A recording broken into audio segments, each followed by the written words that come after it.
The Ministry of Health of Lebanon issued a report confirming that since the beginning of the Israeli aggression in October 2023, 3,445 people have been killed and 14,599 injured.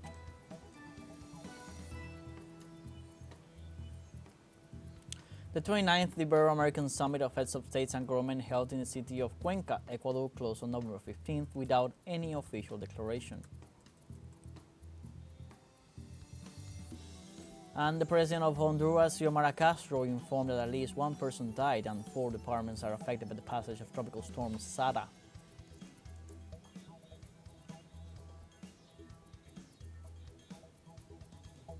Hello, welcome from the South. I'm Luis Alberto Matos from the teleSUR studios in Havana, Cuba. We begin with the news.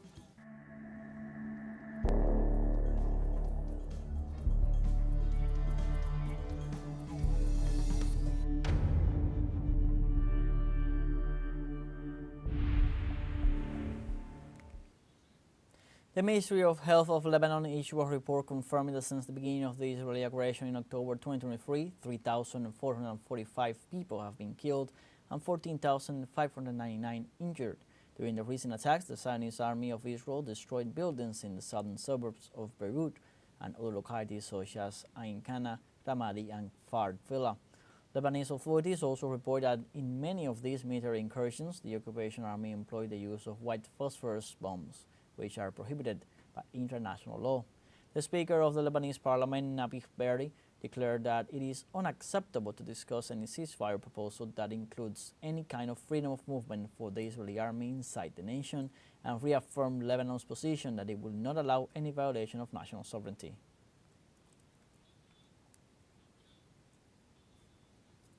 And in France, the court ordered the release of the Lebanese resistance fighter and activist George Ibrahim Abdallah after 40 years of imprisonment. Prosecutors informed on Friday that the activist will be granted conditional release as of next December 6, under the condition that he leaves the French territory as soon as possible and does not return to the country. Abdallah, born in the Lebanese village of Kubayat in 1951, was a former member of the Popular Front for the Liberation of Palestine and founder of the Lebanese Armed Revolutionary Factions, a group which carried out a series of operations in defense of the Palestinian cause. The Lebanese revolutionary was accused in 1984 of participating in the assassinations of a U.S. soldier and an Israeli diplomat in the city of Paris, in addition to the attempted murder of the Consul General of the United States, Robert Holm, in Strasbourg.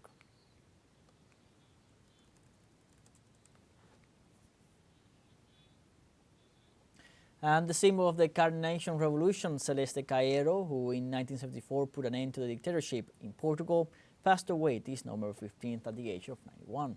Born on May 2nd, 1933, in an humble family in Lisbon, her life took a turn on the morning of April 25th, 1974, when she was on her way to the restaurant where she worked in the center of the Portuguese capital.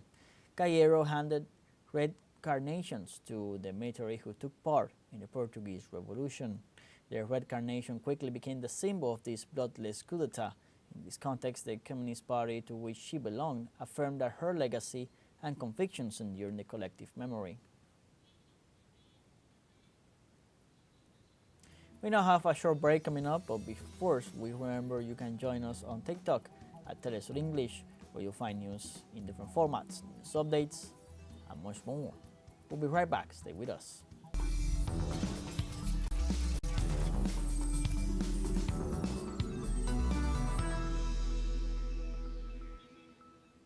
Welcome back. In Venezuela, the National Congress of the Bolivarian Historical Bloc continues. On this Thursday, we go live with our special envoy in Caracas, Belén de los Santos, for all the details as it continues to be held.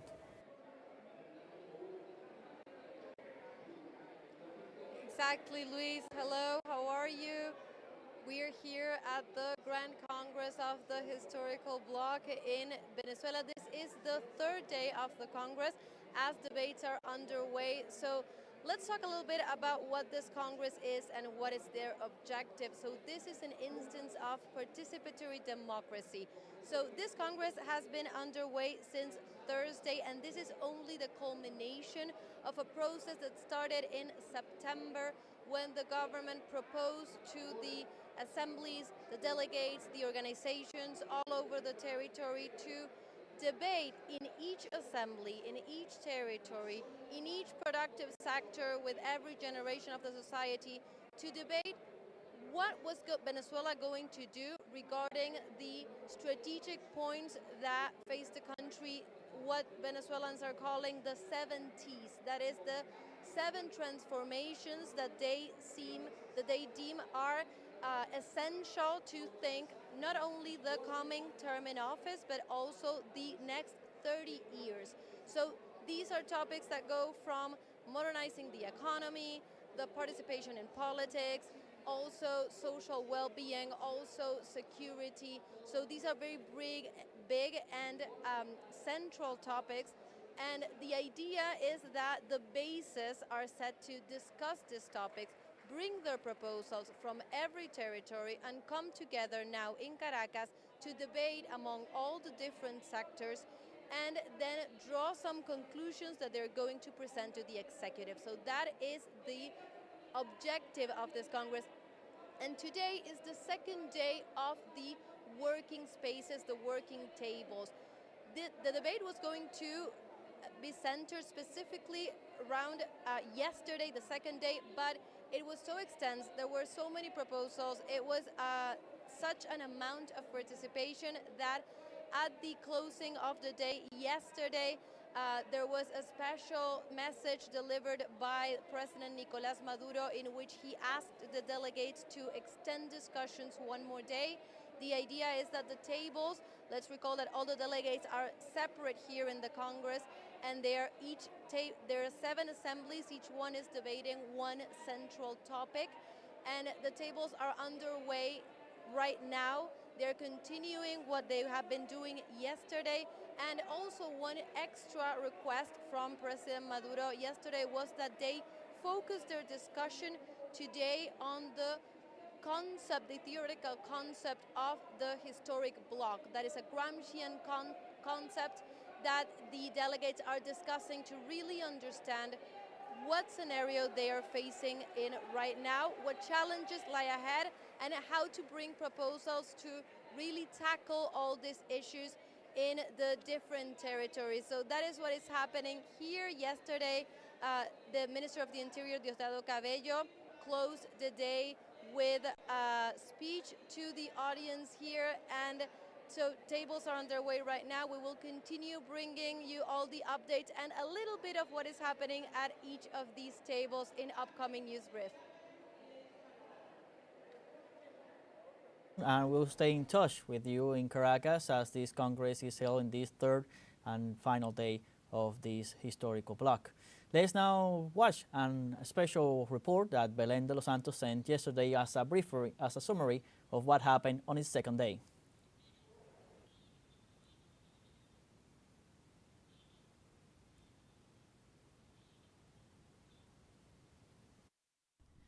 The Grand Congress of the Historical Bolivarian Bloc is underway in Caracas.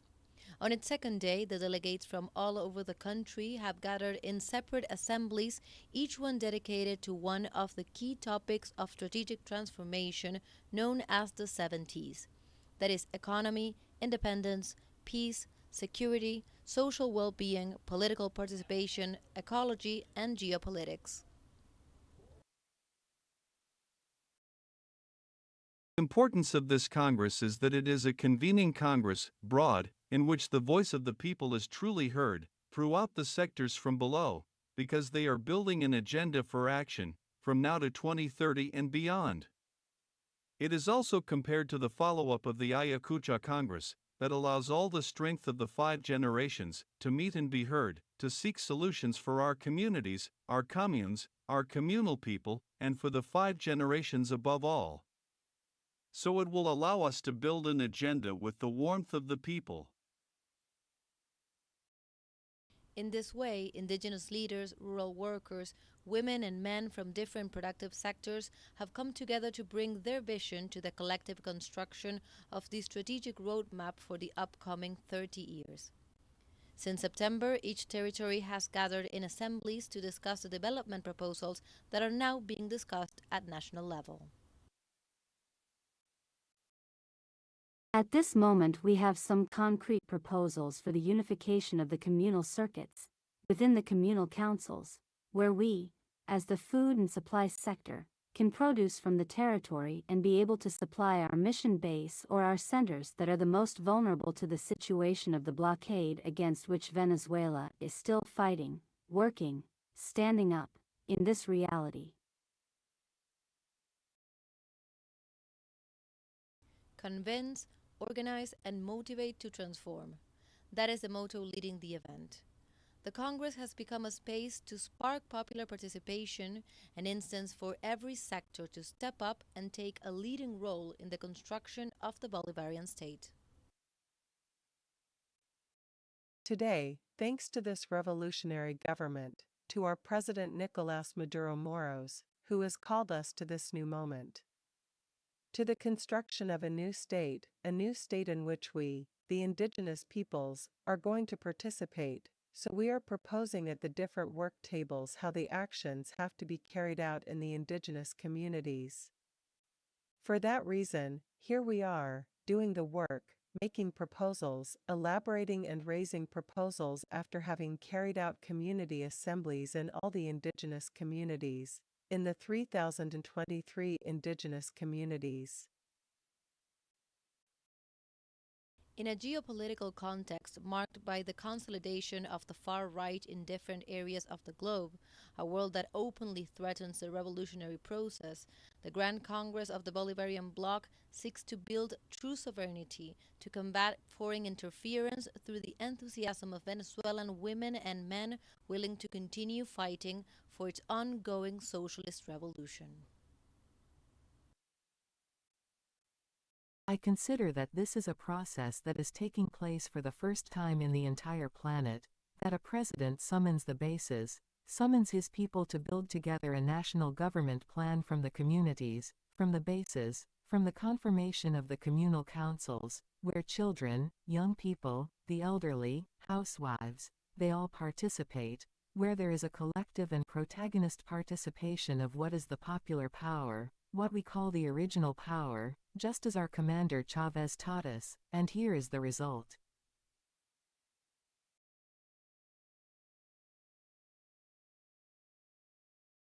Belén de los Santos, Caracas, Venezuela. The 29th Ibero-American Summit of Heads of States and Government held in the city of Cuenca, Ecuador, closed this November 15th without any official declaration. After the end of the meeting, the Minister of Foreign Affairs and Human Mobility of Ecuador, Gabriela Sommerfeld, informed that this deficiency was due to the lack of consensus among the 19 countries that participate in the event. The group is made up of 22 nations, but this time there was no representation from Mexico, Venezuela, and Nicaragua. All countries except Argentina were in favor of supporting declarations on gender equity, the fight against climate change, the promotion of the 2030 Agenda, and condemning the U.S. blockade against Cuba, among other issues. Let's take a second short break, but before we invite you to visit our YouTube channel at teleSUR English, there you'll be able to rewatch our interviews, top stories, special broadcastings, and more. Hit the subscribe button and activate the notification bell to stay up to date on the world's most recent events. Found your break, don't go away.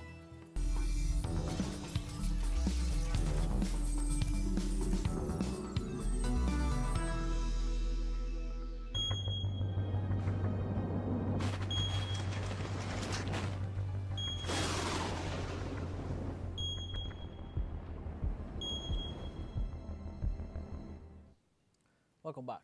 The President of Honduras, Xiomara Castro, informed that at least one person died and 4 departments are affected by the passage of Tropical Storm Sara. Regarding damage to infrastructure, the President reported the collapse of several bridges, leaving some municipalities cut off.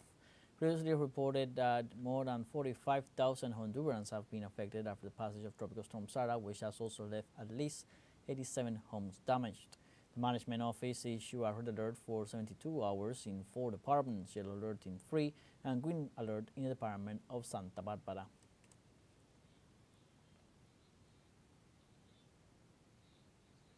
In Nicaragua, the government of Daniel Ortega issued a yellow alert declaration due to the presence of Tropical Storm Sara located about 45 kilometers from Guanaja Island in Honduras. The government informed that rains are expected for the next 3 days due to the effect of the rhythm and intensity of Tropical Storm Sara. It's expected that these could generate flash floods and landslides in the mountainous volcanic areas of the country. The executive ordered the court directions of Sinepred to proceed with the execution of the response plans in the affected territories. Currently, the population was oriented to keep informed through the official bulletins of the institutions that are part of the national system for the prevention, mitigation, and attention to territorial disasters.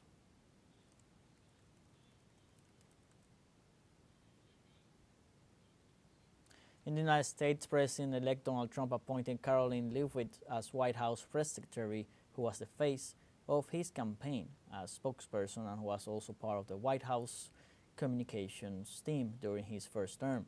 During the campaign, Leavitt stood out as a recurring figure on conservative networks, defending Trump's controversial statements and showing a willingness to take on media outlets. When Trump takes office, Leavitt will become the youngest White House press secretary at the age of 27. The position of press secretary is one of the most significant in the White House, as the person who holds it becomes the face of the administration and has the duty of answering journalists' questions in press conferences that at times become quite combative.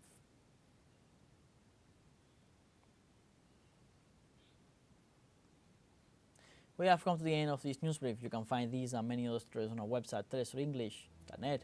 So join us on social media, Facebook, X, Instagram, Telegram, and TikTok. For TeleSUR English, I'm Luis Alberto Matos. Thanks for watching.